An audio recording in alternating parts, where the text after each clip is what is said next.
మీరు ఇంజనీరింగ్ చేశారా? జాబ్స్ కోసం సెర్చ్ చేస్తున్నారా? 3600 మందికి పైగా స్టూడెంట్స్ కి జాబ్స్ వచ్చేలా చేసిన code Gyan 100 days software course లో జాయిన్ అవ్వండి. మీ కెరియర్ ని బిల్డ్ చేసుకోండి. నమస్కారం మేడం. నమస్తే అమ్మా. అంటే నాకు కాలేజ్ నచ్చట్లేదు అని, నాకు అసలు సబ్జెక్ట్ అర్థం కావట్లేదని, నేను చదవను అని, లేదు అంటే నేను ఫోకస్ చేయలేకపోతున్నానని, ఇలా స్టడీ రిలేటెడ్గా రకరకాల కారణాలు అయితే చెప్తూ ఉంటారు. దాన్ని ఎలా అవాయిడ్ చేయాలి అని. ఎందుకు మేడం? అంటే అలా రీజన్స్ చెప్పడానికి రీజన్స్ ఏంటి? మనం అసలు out of the box reason చెప్తాను ఇక్కడ. ఓకే. ఒకరు కాల్ చేశారు, ఇట్లాగే కాల్ చేసి ఇంటికి వస్తాము, అపాయింట్మెంట్ టైం చెప్పండి అన్నారు. వైఫ్, హస్బెండ్, బాబు ముగ్గురు వచ్చారు. వాళ్ళు కొంచెం ఐ థింక్ క్యారలేట్స్ అనుకుంటా. ఆ బాబు ఇంగ్లీషే మాట్లాడతాను, తెలుగు అర్థమవుతుంది కానీ నేను చెప్పలేను అన్నాడు. ఓకే. సరే బాగున్నారు చక్కగా అంతా. కాఫీ ఇస్తే ఫిల్టర్ కాఫీ చాలా బాగుంది అంటే, ఇంటికి కదా నాది క్లినిక్ స్పెషల్గా ఏం లేదనమాట, ఆమె ఫ్రీలాన్స్. సో చక్కగా ఎవరు వచ్చినా నేను ఐ ఆఫర్ దెమ్ అంత ఫ్రెండ్లీగా అట్లా. సో చక్కగా అంత బాగున్నారు, మాట్లాడుతూ ఉన్నారు. ఆ బాబుని అడిగాను, అరే నాన్న నువ్వు అమ్మ నాన్న ఎదురకుండా మాట్లాడతావా, పర్సనల్గా మాట్లాడదామా? నేను పర్సనల్గా మాట్లాడతాను. సరే లోపలికి వచ్చిన తర్వాత రూమ్లోకి వెళ్ళి కూర్చున్నాక ఫస్ట్ చెప్పురా నాన్న ఏంటి అంటే, నాకు భాష ప్రాబ్లం అన్నాడు ఫస్ట్. ఏంటి అంటే, నేను 9th ఇక్కడికి వచ్చాను, 9th 10th ఇప్పుడు నేను చైరన్ కాలేజీలో నేను ఇంగ్లీష్ మాట్లాడుతుంటే నేను ఏదో పాష్ అనుకుని ఎక్కిరిస్తున్నారు, ఒక రీజన్. ఆ తర్వాత నాకు లెక్చరర్స్ కొంచెం రఫ్గా మాట్లాడుతున్నారు, నచ్చట్లేదు, నెక్స్ట్ రీజను. ఆ తర్వాత వచ్చి మళ్ళీ నేను అసలు నాన్నని నేను ఇంట్లోనే చదువుకుని నా ల్యాప్టాప్ బేస్ చేసుకుని సబ్జెక్ట్ అంతా చదువుకుని ఎగ్జామ్సే అటెండ్ అవుతాను. ఎగ్జామ్స్కి అటెండ్ అవుతాను అని అడుగుతున్నా. అసలు ఆ రీజన్తో వచ్చారు వాళ్ళ ఫాదర్ నా దగ్గరికి. సో అని అదొకటి చెప్పాడు. ఇట్లా చెప్తూ చెప్తూ చెప్తూ వెళ్తూ ఉంటే ఇంకా ఏంటి చెప్పు, ఇంకా ఏంటి చెప్పు, ఫ్రెండ్స్ లేరా చెప్పు అంటే, ఒకటే ఫ్రెండ్ ఉన్నాడు, వాడికి నాదంతా అర్థమవుతుంది కానీ వాడు బాగా చదువుకోగలుగుతున్నాడు, వాడి సిచ్యువేషన్ కూడా నాలాంటిదే, కానీ he's able to cope up, I'm not able to cope up. ఎందుకు అంటే, ఇంట్లో మా అమ్మ నాన్న రిలేషన్ నా మీద ఇంపాక్ట్ పడుతుంది. ఏమైంది?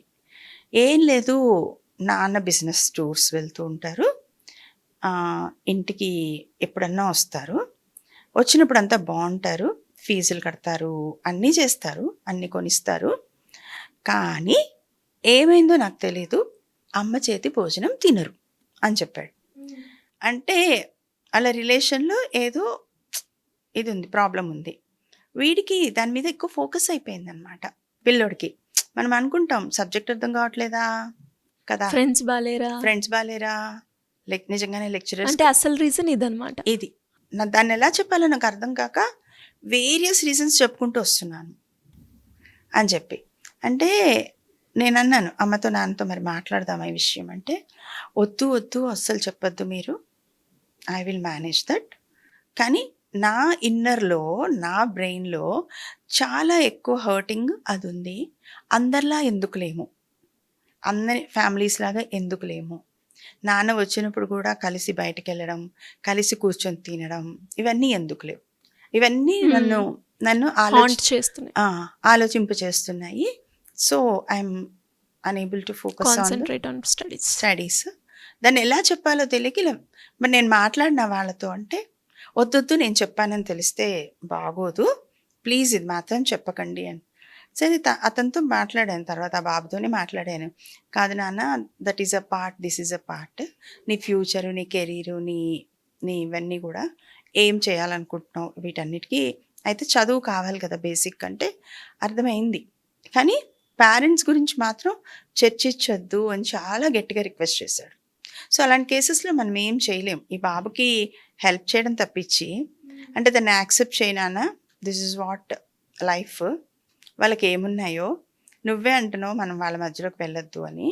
సో వాళ్ళందరూ వాళ్ళు వచ్చినప్పుడు మనం హెల్ప్ చేద్దాము, లెట్ దెమ్ సాల్వ్ ఇట్. కాకపోతే ఈ లోపల నీ కెరీర్ పాడు చేసుకోకు, నీకేం కావాలో స్పష్టంగా మీ నాన్నగారితో మాట్లాడు అంటే, బయటకు వచ్చిన తర్వాత కూర్చొని వాళ్ళ ఫాదర్తో మాట్లాడుకున్నాడు. నాకేం లేదు, నా ఇంటెలిజెన్స్కి పాఠాలు అక్కడ కాలేజ్లో టైం వేస్ట్ అనిపిస్తుంది. నేను ఇంట్లో చదువుకుని ఎగ్జామ్కి వెళ్తాను, నాకు రిక్వెస్ట్ చేసి పెట్టండి కాలేజ్లో అన్నాడు. అంటే ఇంకా వాళ్ళ ఫాదర్ ఆలోచిస్తాను మేడం ఈ విషయం అని చెప్పి అన్నారనమాట. They didn't call me back. మళ్ళీ ఏమైందో తెలియదు ఆ కేసు నాకు. మేడం మీరు కన్వే చేశారా మరి వాళ్ళ పేరెంట్స్కి? చేయలేదు నాన్న, ఎందుకంటే బాబు మీద ఇంపాక్ట్ ఎలా పడుతుందో మనకు తెలియదు కదా. ఇప్పుడు ఎవరైనా కూడా వాళ్ళకై వాళ్ళు వచ్చి చెప్తే కానీ మనం మాట్లాడుకోకూడదు.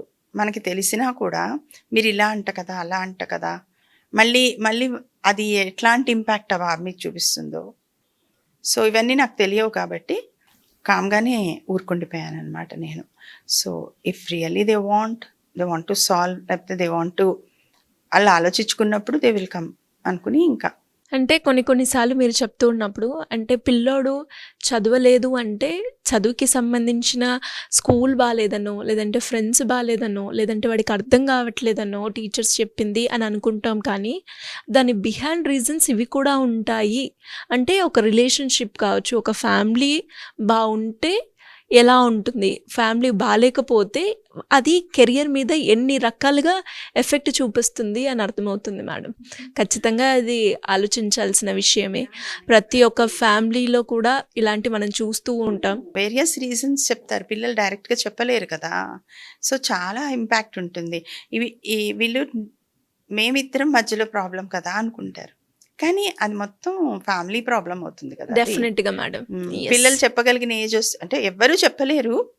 ఈవెన్ పెద్దవాళ్ళు అయితే ఏమన్నా కొంచెం అరే జాగ్రత్త చూసుకుంటారా, ఇంపాక్ట్ పడుతుంది పిల్లల మీద అని చెప్పొచ్చు. ఇవాళ రేపు తల్లిదండ్రులకు కూడా ఎంత మాట్లాడే చొరవ ఉందో కూడా మనకు తెలియట్లేదు. ఇలా చాలా చాలా ఇంపాక్ట్స్ ఉన్నాయి. Thank you ma'am, thank you so much. Welcome Siri. Suman టీవీలో మీ పర్సనల్ అండ్ బిజినెస్ ప్రమోషన్స్ కోసం కింది నెంబర్కి కాంటాక్ట్ చేయండి.